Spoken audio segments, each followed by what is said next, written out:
चलाई जाती, इन दल्लों पर नहीं चलाई जाती, क्योंकि ये गुलाम है उनके। हमारी जबान को दबाने के लिए गोलियां चलाई जाती है। अरे जो गूंगे हैं उन पर कोई गोली नहीं चलाता, मर्दों पर गोली चलाई जाती, कमजोरों पर नहीं चलाया जाता, गुलामों पर। इसीलिए मैं आपसे अपील कर रहा हूं कि मेरी बात को समझिए। संभल में अगर आप चाहते हैं कि तरक्की हो, संभल में अगर आप चाहते हैं कि आपके दरमियान में आपका वोट जिसको आप कामयाब करें वो आपके दरमियान में रहे, तो आप यहां से मजलिस के उम्मीदवार को कामयाब करिए। कौन सा काम यहां पर हो रहा है? संभल की विधानसभा में खाली एक ही आदमी का फायदा हो रहा है, वो नवाब साहब का उनका कोल्ड स्टोरेज और सिरेंज बनाने का काम दौड़ रहा है आसमान पर, और गरीब कमजोर से कमजोर होता जा रहा है। संभल में अगर आप चाहते हैं कि रोड बने, संभल में आप चाहते हैं कि विकास का हर काम हो, तो इसलिए बहुत जरूरी है कि आप समाजवादी का साथ छोड़ें। समाजवादी के बस की बात नहीं है और ना बसपा की बस की बात है। बसपा को भी यहां पर हुकूमत करने का मौका मिला, क्या किया बहन मायावती ने? कुछ नहीं किया। और बार बार आकर सिर्फ बीजेपी का डर दिखाना कि बीजेपी आ जाएगी, बीजेपी आ जाएगी। अरे संभल में बीजेपी नहीं आ सकती, ना कभी आएगी इंशाअल्लाह ताला। अगर अल्लाह ने चाहा आपके वोटों से यहां से मजलिस का उम्मीदवार कामयाब होगा, तो वो नवाब बनकर नहीं रहेगा, आपका कादिम बनकर संभल की खिदमत करेगा इंशाअल्लाह ताला। ये जगह का नाम गुमसानी है ना, गुमसानी है ना। अब आपसे अपील कर रहा हूं, ये तमाम को गुमनाम कर दो आप इंशाअल्लाह ताला। ये गुमसानी के अवाम की मेरी आपसे अपील है कि आपका नारा होना चाहिए कि गुमसानी का नारा 14 को सबको गुमनाम करेंगे और मुशीर को कामयाब करेंगे इंशाअल्लाह ताला। प्रधानमंत्री को मुस्लिम महिलाओं से इतनी मोहब्बत है कि एक मुस्लिम बच्ची हिजाब पहनकर कॉलेज में जाती है तो उसको गुंडे घेर लेते हैं, मगर मेरा प्रधानमंत्री कुछ नहीं बोलेगा उन लोगों, क्योंकि उनके गले में किस्म की शाल थी। प्रधानमंत्री ने देखा कि हिजाब और निकाब और वो शाल, तो प्रधानमंत्री बोले बेटा खामोश हो जाओ, कुछ मत बोलो। इस जबान को अगर मैं मजलूमों के लिए, उनके हक के लिए इस्तेमाल नहीं करूंगा, कमजोरों को ताकतवर बनाने के लिए इस्तेमाल नहीं करूंगा, जालिमों के जुल्म को खत्म करने के लिए इस्तेमाल नहीं करूंगा, अगर संभल के विकास, संभल की नाइंसाफी के लिए, संभल की आवाम की तरक्की के लिए जबान नहीं चलेगी, तो क्या किसी गुलामी के लिए चलेगी? संभल का इलेक्शन है, यहां से एक बेहतरीन उम्मीदवार आपके दरमियान में है। अगर आप एक बार फैसला ले लें, अज़म कर लें कि हम अब की बार इंशाअल्लाह ताला वो 30 साल पुरानी गलती नहीं करेंगे, एक नए दौर का आगाज करेंगे, एक नए संभल की तरक्की की राह हमवार करेंगे, तो आप पतन के निशान पर बटन दबाकर हमारे उम्मीदवार को, आपके उम्मीदवार को, बल्कि आपके खादिम को कामयाब करेंगे।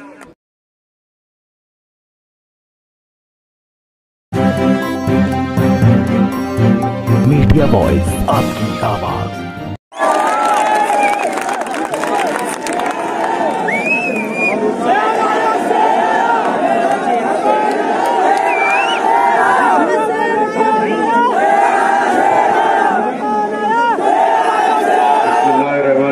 अस्सलामु अलैकुम व रहमतुल्लाहि व बरकातहू।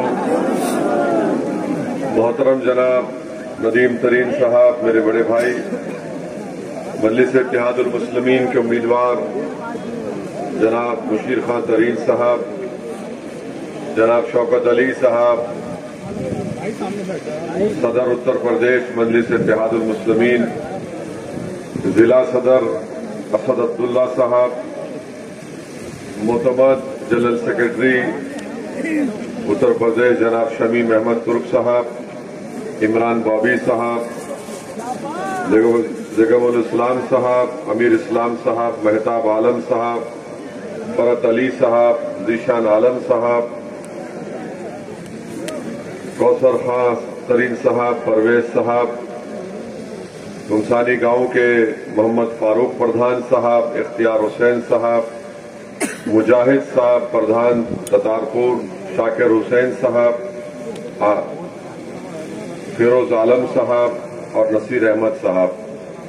मोअज़्ज़िज़ हाज़रीन इकराम, बुजुर्गान मिल्लत, मेरे अजीज दोस्तों, आपका बेहद शुक्रिया कि आपने अपना कीमती वक्त निकालकर आज के इस मीटिंग में शिरकत की।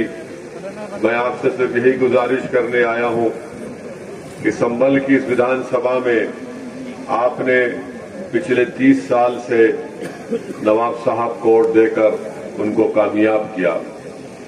30 साल किसी भी सियासतदान की जिंदगी में एक बहुत बड़ा लंबा सफर होता है और एक बहुत बड़ा एजाज होता है, मगर 30 साल में संभल की विधानसभा में जो तरक्याती काम होना था, जो विकास का काम होना था, वो बिल्कुल नहीं हुआ। इस 30 साल के सफर में मैं आपको याद दिलाना चाहता हूं कि समाजवादी पार्टी की 2 मर्तबा सरकार बनी, जिसमें मुलायम सिंह यादव साहब मुख्यमंत्री भी थे। उसके बाद उनके बेटे अखिलेश यादव भी मुख्यमंत्री बने। उसके बावजूद भी अगर जो शख्स बरसर इख्तिदार जमात से वाबस्ता होने के बावजूद भी अपनी विधानसभा में विकास का काम नहीं करवा सकता, जिस शख्स में इतनी ताकत नहीं थी कि बावजूद उसकी पार्टी का मुख्यमंत्री है और वो डिस्ट्रिक्ट हेडक्वार्टर चंदोसी बन जाता है, जो यहां से 27 किलोमीटर दूर है, तो आप बैजोई बन जाता है, तो आप खुद अंदाजा लगाइए कि कितनी तकलीफ आपको उठाना पड़ता है। तकलीफ तो यहां की जनता उठा रही है, मगर ये बात मालूम हुई कि नवाब साहब को तो आपने विधायक बनाया, उनकी पार्टी का मुख्यमंत्री था, मगर नवाब साहब की नवाबी खाली घर के तक थी, अखिलेश के पास उनकी कोई सुनवाई नहीं थी। इसीलिए वो बेबस थे और कमजोरी की बेहतरीन मिसाल वो ये है कि अपनी पार्टी के मुख्यमंत्री को बोलकर वो उसका फैसला तब्दील नहीं करा पाए। मेरे अजीज दोस्तों और बुजुर्गों, दूसरी बात आप जानते हैं कि संभल विधानसभा में यहां पर डिग्री कॉलेज शिक्षा का बहुत बड़ा मसला है। यहां पर रोड नाम की कोई चीज नहीं है। आखिर किस बुनियाद पर समाजवादी के प्रत्याशी वोट का मुतालबा कर रहे हैं? 30 साल से आप वहां पर यहां से कामयाब हो गए, मगर आपने कुछ काम नहीं करवाया।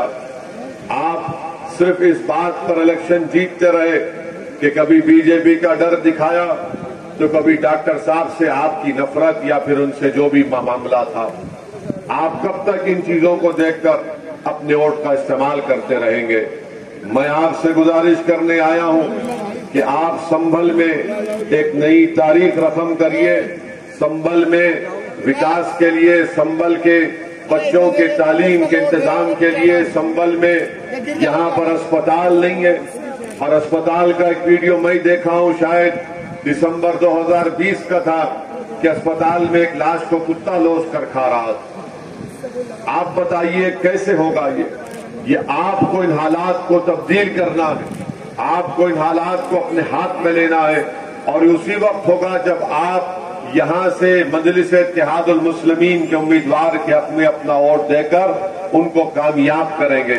संभल में अगर आप चाहते हैं कि रोड बने, संभल में आप चाहते हैं कि विकास का हर काम हो, तो इसलिए बहुत जरूरी है कि आप समाजवादी का साथ छोड़ें।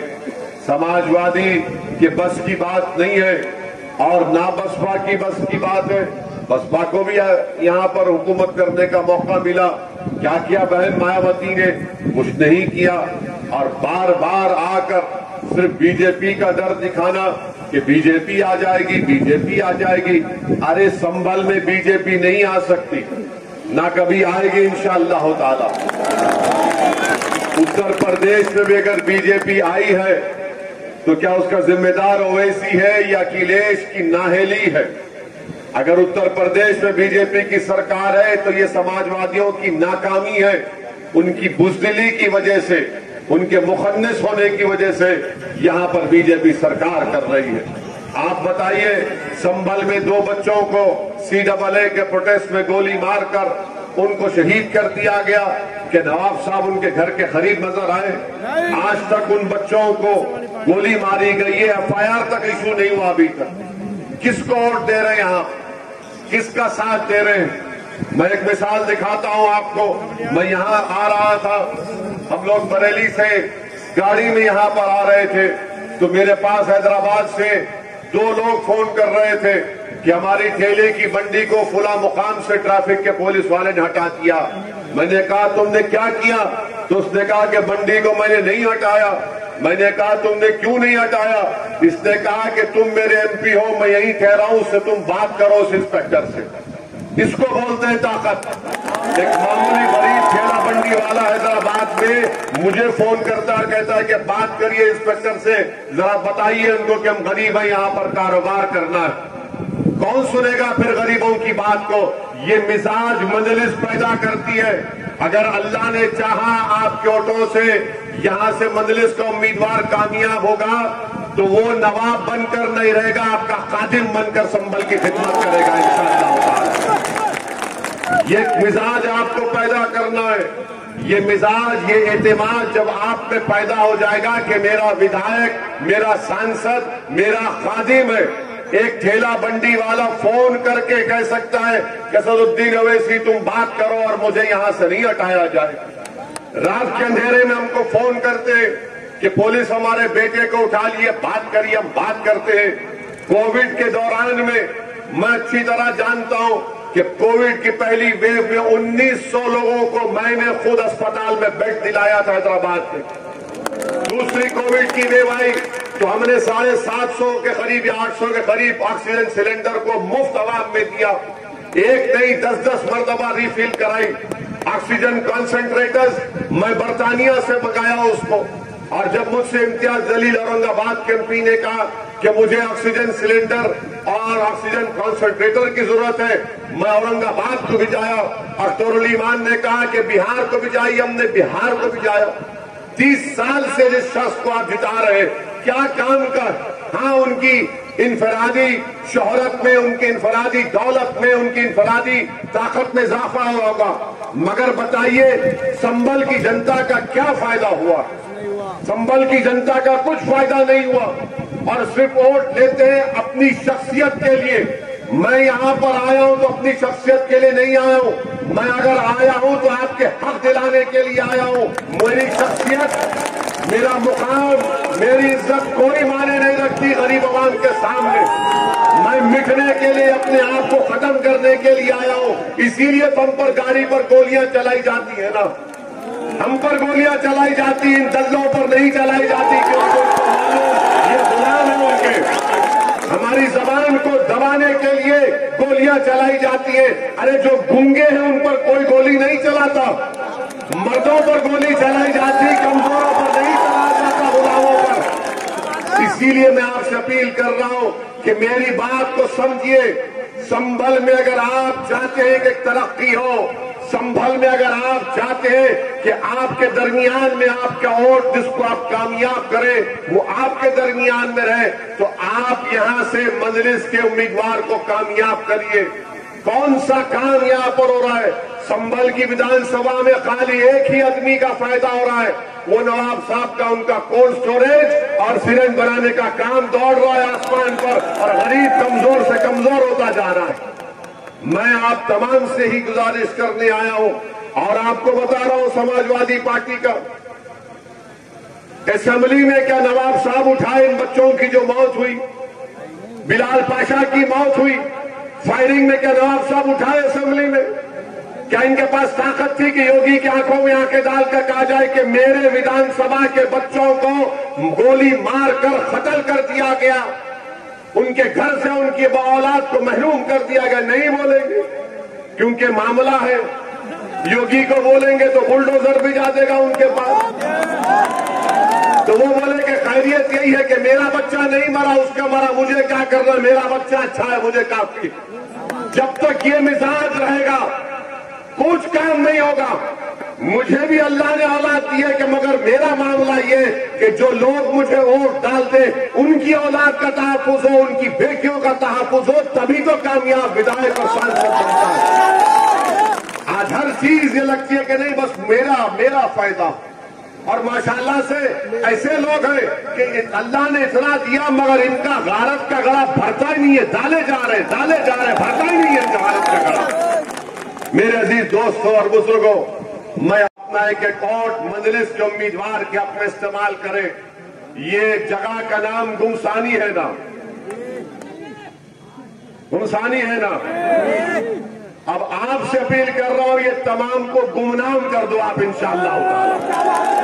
ये गुमसानी की आवाम की मेरी आपसे अपील है कि आपका नारा होना चाहिए कि गुमसानी का नारा 14 को सबको गुमनाम करेंगे और मुशीर को कामयाब करेंगे इंशाअल्लाह ताला। मेरे अजीज दोस्तों और बुजुर्गों, ये समाजवादी पार्टी, पूछिए इनसे, ट्रिपल तलाक का जब कानून लाया गया, तीन मर्तबा पार्लियामेंट में आया, समाजवादी पार्टी के एमपीज की तकारीर उठाकर देख लो आप।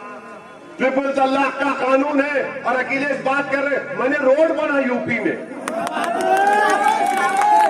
मैंने रोड बना यूपी में। अरे कानून ट्रिपल तलाक का है, ये बोल रहे मैंने हाईवे बनाया, मैंने प्लेन उतारा। अरे बोलने लब से मुसलमान का नाम लेने से डरते अखिलेश। तुमने कब सुना था अल्पसंख्यक समाज मुसलमान का नाम अखिलेश की जबान से? नहीं सुना किसी ने। डरते नहीं, अगर बोलेंगे तो वोट नहीं मिलेगा। अरे आप कहें वोट है ही नहीं हमारे सिवा।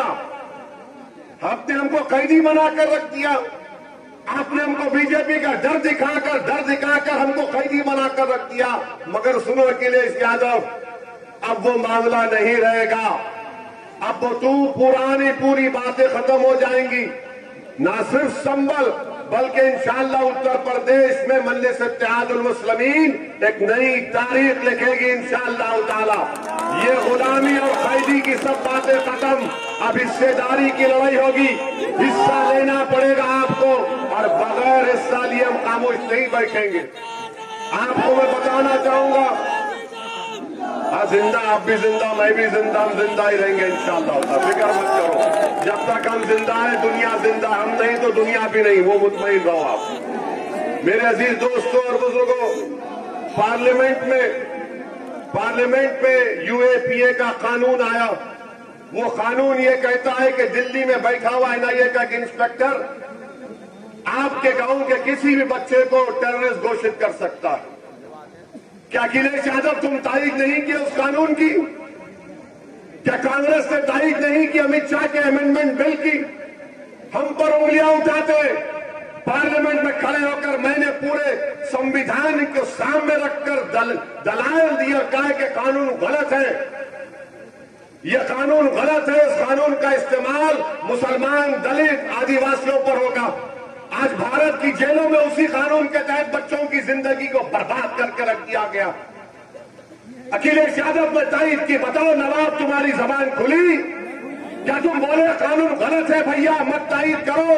तुम नहीं बोल सकते क्योंकि तुम्हारे घर तक आफत नहीं आएगी, यहाँ गरीब के घर पर आफत आएगी, नौजवानों की जिंदगी बर्बाद हो जाएगी। आज बताइए आप अमित शाह की तारीफ करते उस कानून को कांग्रेस और सपा लोकसभा राज्यसभा में तारीफ करते हैं और आकर आपसे वोट का मुतालबा करते हैं। किस मुंह से मुतालबा करेंगे आप? बदतरीन कानून को तुमने तारीफ किया, उसको कानून बन गया। आज भारत में किसी को भी यूएपीए लगा दिया जाता है, किसी पर भी यूएपीए लगा दिया जाता है। हाँ, ये और बात है कि हम पर गोलियां चलाने वालों पर यूएपीए नहीं लगाया जाता, हम पर गोलियां चलाने वालों पर यूएपीए नहीं लगाया जाता। मेरे अजीज दोस्तों और बुजुर्गों, तीसरी बात, आज प्रधानमंत्री हमको मीडिया के लोग बताए कि सहारनपुर में तकरीर करके कहा कि बीजेपी हर मजलूम के साथ है। प्रधानमंत्री जी वो मजलूम है, मजलूम नहीं है। और कहा कि हमने ट्रिपल तलाक का कानून बनाया, मुस्लिम महिलाओं को हमने मदद की। प्रधानमंत्री जी आपको कब से मालूम हो गया कि मुस्लिम महिलाओं को ट्रिपल तलाक का कानून बनाने से फायदा हुआ? ट्रिपल तलाक का कानून अगर बीजेपी ने बनाया तो मुसलमान औरतों को बर्बाद करने के लिए बनाया। हम बता रहे हैं आपको, ट्रिपल तलाक अगर कोई बोलता है वो गुनाह है, बेवकूफ है, पागल है। मगर प्रधानमंत्री ने जो कानून बनाया, अब सहारनपुर में खड़े होकर कह रहे कि मैं अपनी मुस्लिम बहनों की मदद के लिए बनाया। प्रधानमंत्री जी, हरिद्वार में मुस्लिम बहनों के ताल्लुक से वो जो तमाम महाशय जमा होकर कह रहे थे कि इनका नरसंहार कर दो, जेनोसाइड कर दो, जब आप कुछ नहीं बोले, जब कहा गया कि भारत की फौज को इस्तेमाल करके इतने लाख अल्पसंख्यक समाज के लोगों को कत्ल कर दो, आप कुछ नहीं बोले। जब हमारी गर्दन की कीमत लगाई जा रही थी, आप कुछ नहीं बोले। प्रयागराज इलाहाबाद में गालियां दी गई मुस्लिम महिलाओं को, आप कुछ नहीं बोले। फुल्ली डील सुल्ली डील, हमारे बच्चों की नीलामी हुई, प्रधानमंत्री नहीं बोले। प्रधानमंत्री आपको मोहब्बत किससे है बताओ? आपको मोहब्बत मुस्लिम महिलाओं से नहीं है, आपको मोहब्बत अपनी आरएसएस की आइडियोलॉजी से है। आपको मोहब्बत अपनी आरएसएस की आइडियोलॉजी से है। और आपको देखकर आपसे मुकाबला करने के लिए अखिलेश भी अपनी जबान को खामोश कर लेते, कुछ नहीं बोलते। मुकाबला क्या हो रहा है कि मोदी से बड़ा कौन है? अरे मोदी से मुकाबला करना है तो भारत के संविधान को इस्तेमाल करो। मोदी से मुकाबला करना है तो भारत के इंडियन नेशनलिज्म को सामने रखो। मगर नहीं, प्रधानमंत्री तो आज सहारनपुर में बोल दिए। प्रधानमंत्री इसका जवाब दीजिए। जो प्रयागराज इलाहाबाद में संसद हुआ, जो हरिद्वार में हुआ, आप कोई मुंह नहीं खोलते। अच्छा, प्रधानमंत्री को मुस्लिम महिलाओं से इतनी मोहब्बत है कि एक मुस्लिम बच्ची हिजाब पहनकर कॉलेज में जाती है तो उसको गुंडे घेर लेते, मगर मेरा प्रधानमंत्री कुछ नहीं बोलेगा उन लोगों, क्योंकि उनके गले में किस्म की शाल थी। प्रधानमंत्री ने देखा कि हिजाब और निकाब और वो शाल, तो प्रधानमंत्री बोले बेटा खामोश हो जाओ, कुछ मत बोलो। बच्चियों के बारे में प्रधानमंत्री नहीं बोलते। जो बच्चियां हिजाब निकाब पहनकर पढ़ना चाहती है, प्रधानमंत्री अपनी जबान को खामोश कर लेते। क्यों नहीं बोलते प्रधानमंत्री? जब देश के मुसलमान औरतों से इतनी आपको मोहब्बत है तो उन बच्चियों के बारे में बोलो जो देश को ताकतवर बनाना चाहती है, जो देश का नाम रोशन करना चाहती है, मगर अपने लिबास के साथ, हिजाब के साथ, निकाब के साथ। मगर प्रधानमंत्री कुछ नहीं बोलते। प्रधानमंत्री दावा करते ट्रिपल तलाक का। आपको मालूम कानून क्या है ट्रिपल तलाक का? इनकी ये मोहब्बत मुसलमानों से दिखा रहे। अगर ट्रिपल तलाक कानून में किसी को कोर्ट सजा देता है तो 2 साल, और अगर कोई गैर मुस्लिम को किसी और कानून में, उसी तरह के कानून में कोर्ट सजा देता है तो 1 साल। प्रधानमंत्री 2 साल, हमको 1 साल, किसी और को, ये कौन सा इक्वालिटी है? ये कौन सा इक्वालिटी बताओ आप? आपको कोई मोहब्बत नहीं है। और प्रधानमंत्री याद रखो, अगर मुस्लिम महिलाओं से मोहब्बत है तो मैं चैलेंज कर रहा हूं आपको, ज़किया जाफरी को अपने घर में बुलाकर मिलो, मैं मानूंगा तुम्हारी मोहब्बत। ज़किया जाफरी को अपने घर में, आप मुख्यमंत्री थे तो बीजेपी के लोग बोलेंगे, मीडिया में भी इनके लोग बैठे, बोलेंगे ये पुरानी बातों को निकाल रहा है। पुरानी बातों को निकालेंगे। अल्लाह ने हमको दिमाग दिया है, हम भूलते नहीं है, ना भूलेंगे इंशाअल्लाह ताला। मगर देश के प्रधानमंत्री जो भूल जाते हैं उनको बार बार याद दिलाना पड़ता है। याद दिलाने के लिए बोल रहे। और फिर दूसरी बात कि ट्रिपल तलाक का कानून पर प्रधानमंत्री आज बोले, वो उसमें क्या है कि अगर किसी को कोई एक बेवकूफ किस्म का, गधा किस्म का एक इंसान अगर अपनी बीवी को 3 बार बोल दिया तो कानून ये कहता है इस पर केस बुक कर दो। और कानून ये बनाए, ये कहते हैं कि शादी भी नहीं टूटेगी। जब शादी नहीं टूटेगी, गुनाह नहीं हुआ तो एफआईआर किस बात का? प्रधानमंत्री बोले नहीं, मैं बोल रहा हूं, मैं बादशाह सलामत हूं। कानून बन गया। अब आप ये बताओ, अगर कोर्ट उसको सजा दे दिया तो 2 साल तक उस बेचारी हमारी बेटी की शादी नहीं टूटेगी, वो शादी नहीं कर सकती। वो शादी में तो 2 साल के बाद जब वो जेल से निकलेगा तो प्रधानमंत्री हमारी बेटी को बोल रहे हैं कि बेटा मैंने तेरे लिए इतना बड़ा कानून बनाया, ऐसा बनाया कि तू एक बैंड बाजा पार्टी लेकर जेल के सामने ठहर जा। जब तेरा पति निकलेगा तो तुम बाजे वाले को बोलना, बजाओ, बहाओ, फूल बरसाओ, मेरा महबूब आया। क्या बात है बताइए आप कि 2 साल वो गधा पागल जेल में रहेगा और ये बच्ची की शादी नहीं टूटेगी?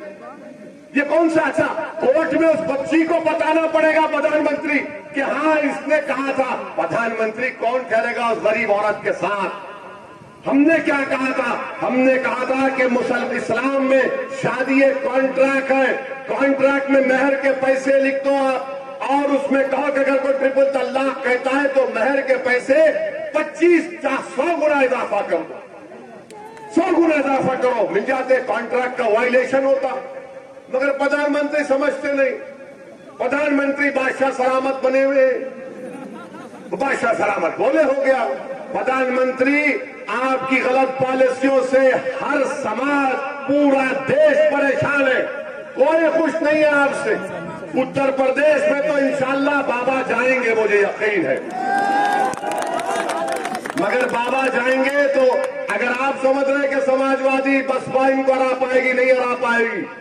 अगर आप भागीदारी परिवर्तन मोर्चा का साथ देंगे तो यकीनन इंशाअल्लाह ताला बीजेपी की शिकस्त होगी, बीजेपी को सत्ता नहीं मिलेगी, एक नई तब्दीली उत्तर प्रदेश में पैदा होगी। इसीलिए हम आपसे अपील करने आए हैं कि अपने वोट का सही इस्तेमाल करिए, अपने वोट को जाय होने मत दीजिए, न संभल में न उत्तर प्रदेश में। ये आपकी हिस्सेदारी की लड़ाई है।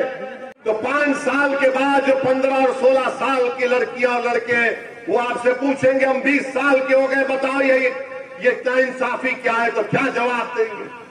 मैं आपसे अपील कर रहा हूं, असदुद्दीन अवैसी के चेहरे को देखो आप।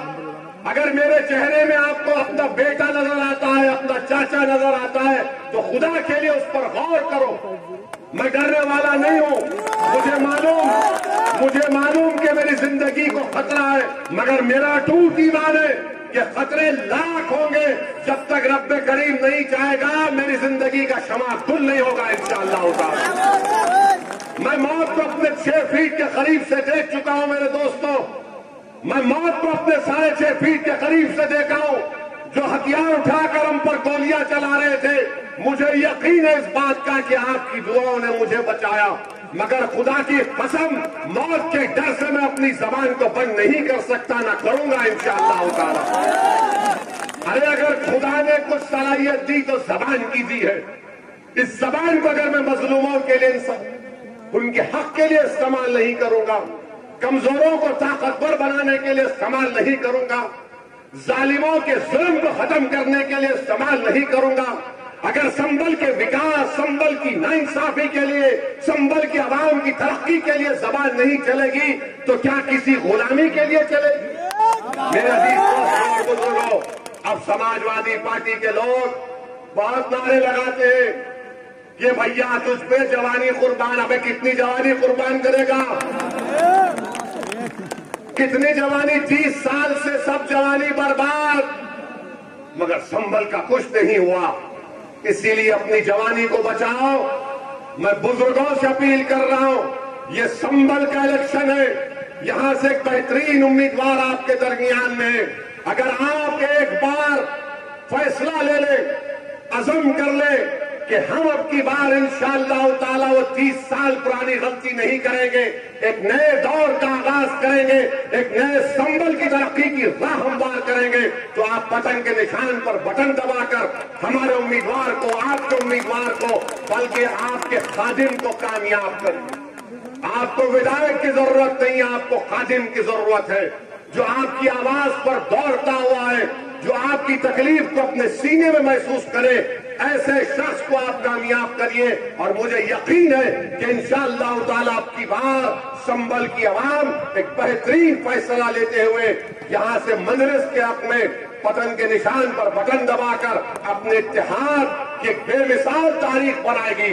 पतंग के निशान पर बटन दबाकर एक सियासी शऊर की बेहतरीन मिसाल पूरे उत्तर प्रदेश में पैदा होगी। पतंग के निशान पर बटन दबाकर हिस्सेदारी की लड़ाई में आप अपना हिस्सा अदा करिए। बहुत बहुत शुक्रिया। अस्सलाम वालेकुम व रहमतुल्लाहि व बरकातहू।